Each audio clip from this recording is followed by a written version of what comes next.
Hello, I'm back at my blackboard. I've left the reading. But I'm still going to call this day 117 because I'm still talking about Wedge's paradigm. This will be an afterword. I'll call it an afterwards to Wedge's paradigm. I did read through the whole thing, and it did dribble off toward the end. But some things I mentioned that I wanted to actually write down. Input-output economics. I think that in its day that was a real big thing. I'm sure it was. And I'm not even sure to what extent I understood it. I looked at it, Gary Fitz and I, we looked at it, but it didn't even begin to touch what we were trying to do. And whether or not Wedge's paradigm could be applied to economics, I think it could. But I don't know. I mean, I did have to stop, and I'm waiting. Maybe things will go from here if somebody looks at these videos, understands what I was doing, and say, well, here, try this, or, oh, I know something else I forgot.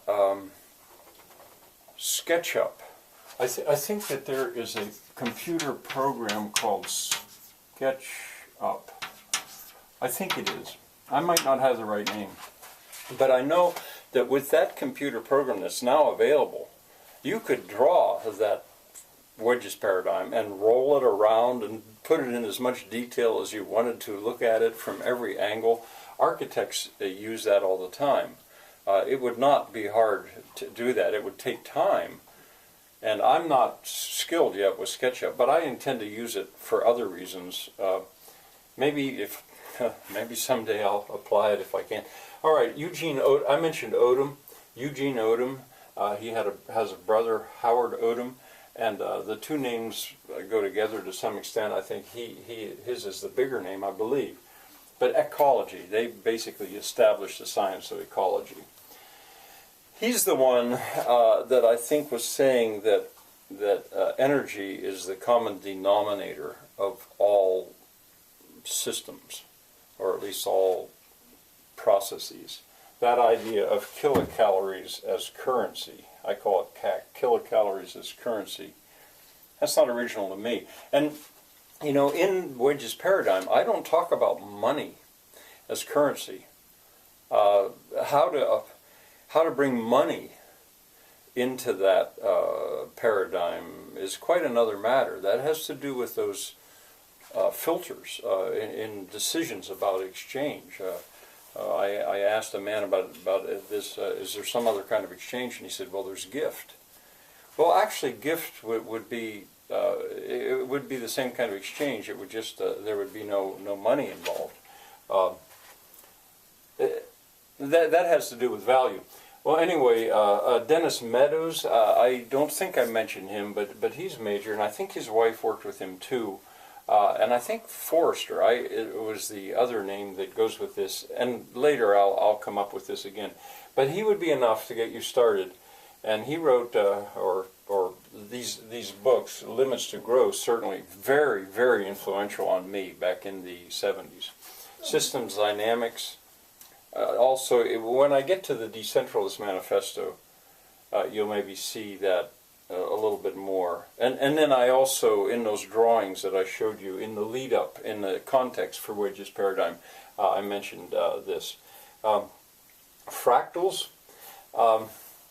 Only recently, within the last maybe 8 years or less, found out that there a little bit about fractals.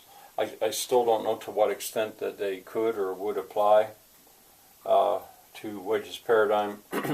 When you expand it into making it apply to a whole economy, that's where fractals would maybe come in. Oh, and I had made a mistake.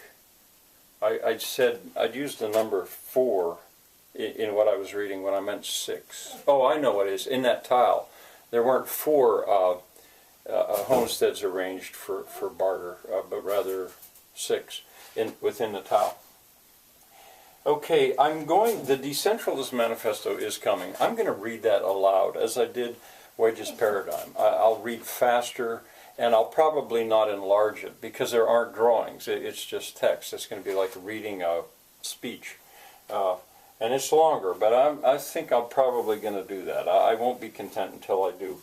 because the two together, the Decentralist Manifesto and Wedge's paradigm, the two go together, and I will begin to allude to Wedge's paradigm and the other as well. I had said earlier, if you want to understand how I think that is so different, I think that this is true. Well, then here's my best. These are going to be my best attempts to show you. Now, within the course already, extreme recycling applies. You see, I get into the Centralist Manifesto, and now I apply values to this. This is going to be a little bit like preaching, although it was simply the introduction to the Homestead Engineer's Handbook, which was never completed. And I'll also talk about kilocalories as currency. I had that as a subject, CAC.